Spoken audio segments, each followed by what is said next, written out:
I never thought I'd be standing here telling you all this. For most of my life, faith was something I debated against, something I saw as a crutch for those unwilling to accept the cold, hard truths of science. I built my career on logic, on evidence, on things I could measure and prove. My name carried weight in academic circles, and I took pride in dismantling religious arguments with carefully crafted reasoning. But no argument, no research, no intellectual superiority could prepare me for the moment my world shattered.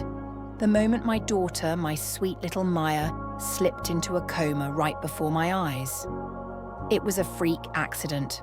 One moment she was laughing, running ahead of me at the park, and the next, she was on the ground, motionless. A fall, a terrible head injury.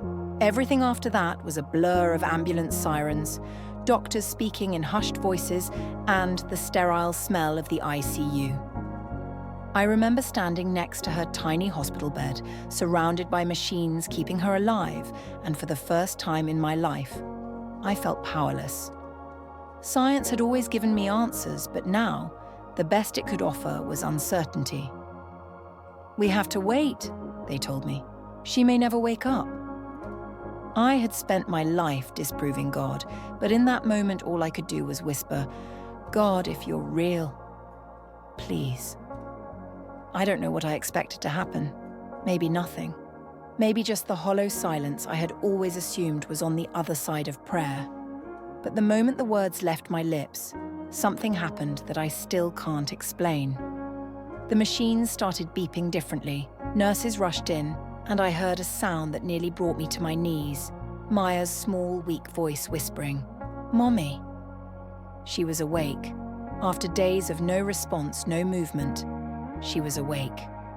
My heart pounded so hard I thought I might collapse. The doctors called it a medical anomaly, but I knew something beyond science had taken place in that room. I should have felt relief. And I did, for a moment. But almost immediately, another feeling took over.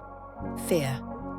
Because if this was real, if my desperate prayer had been answered, then everything I had believed, everything I had built my career on was wrong. I tried to shake it off, to reason my way through it. Maybe it was just a coincidence. Maybe Maya's body had been healing on its own, and my prayer was nothing more than a timing fluke.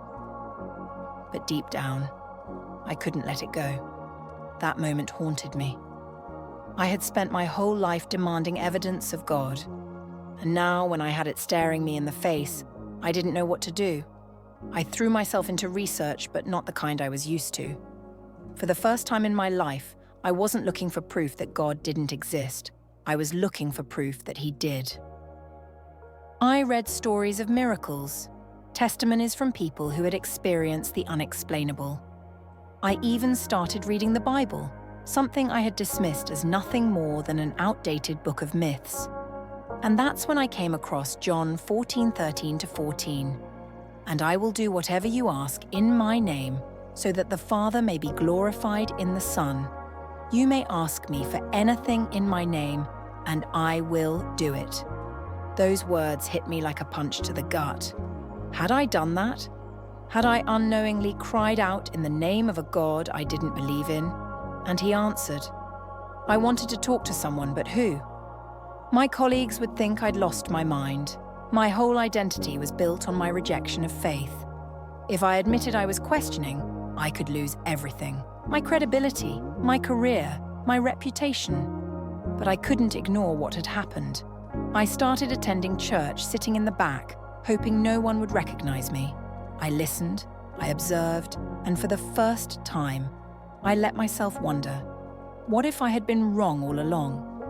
The more I listened, the more something inside me started to shift. I had spent my whole life believing that faith was blind, that it was something people clung to because they were afraid of reality. But the people I met in that church weren't blind at all. They had experienced things just like I had. They had wrestled with doubt, just like I was. Yet despite everything, they had found something real, something I couldn't quite name yet, but I could feel it tugging at me. One Sunday, the pastor spoke about Saul's conversion in Acts 9. He was a man so convinced he was right, so certain in his mission to destroy Christianity, until one undeniable encounter with Jesus changed everything. That story haunted me, because wasn't that me? I had spent years fighting against faith, against the very idea of God, and now I was standing at a crossroads I never expected. Would I keep resisting, or would I surrender to the truth that was becoming clearer every day? I wish I could say that I had some dramatic movie-worthy moment where everything suddenly made sense, but the truth is, it was a battle. My mind fought against my heart every step of the way. I wanted to believe, but I also wanted to hold on to the life I had built. What would happen if I admitted I was wrong? Would I lose my career? Would people mock me? But then, I would look at Maya, healthy, alive, and I couldn't escape the truth. I had prayed, and God had answered. That was real. One night, after putting Maya to bed, I sat alone in my office, staring at my bookshelf full of scientific journals and philosophical texts. None of them could explain what had happened. And then, without thinking, I whispered, "God, if you're really there, help me understand." It wasn't eloquent, it wasn't a well-crafted argument, it was raw and desperate. And in that moment, I felt something I had never felt before. Peace. Not the kind that comes from solving a problem or finding the right answer. It was deeper than that. It was as if, for the first time in my life, I wasn't carrying the weight of everything alone. From that moment on, I stopped fighting. I still had questions, so many questions, but I wasn't running from them anymore. Instead, I started seeking God, really seeking Him. I met with pastors, talked to believers, and kept reading the Bible, not as a skeptic looking for flaws, but as someone searching for truth. And the more I read, the more I realized that the very things I had dismissed for so long weren't based on ignorance. They were based on a relationship, a real, living, personal relationship with God. One verse in particular gripped my heart, Jeremiah 29:13. "You will seek me and find me when you seek me with all your heart." That was exactly what had happened to me. I had spent my whole life searching for meaning, for truth, thinking I could find it in knowledge alone. But it wasn't until I sought God with an open heart that I found what I had been missing all along. It wasn't about blind faith, it was about finally seeing. The day I gave my life to Christ wasn't loud or dramatic. There were no flashing lights, no grand gestures. It was just me, sitting alone in my car after church, tears streaming down my face as I finally let go. "Okay, God," I whispered. "I believe you." And in that moment, I felt something break inside me, years of pride, of resistance, of thinking I had all the answers. I finally understood that faith wasn't about having every answer. It was about trusting the one who does. Telling people wasn't easy. Some of my colleagues distanced themselves, unable to reconcile the scientist they respected with the woman of faith I had become. But I wasn't afraid anymore, because for the first time in my life, I knew who I was. I wasn't just Dr. Naomi Sinclair, the scientist. I was Naomi, a child of God. And no academic title, no debate, no amount of skepticism could take that away from me. Maya's recovery was nothing short of miraculous.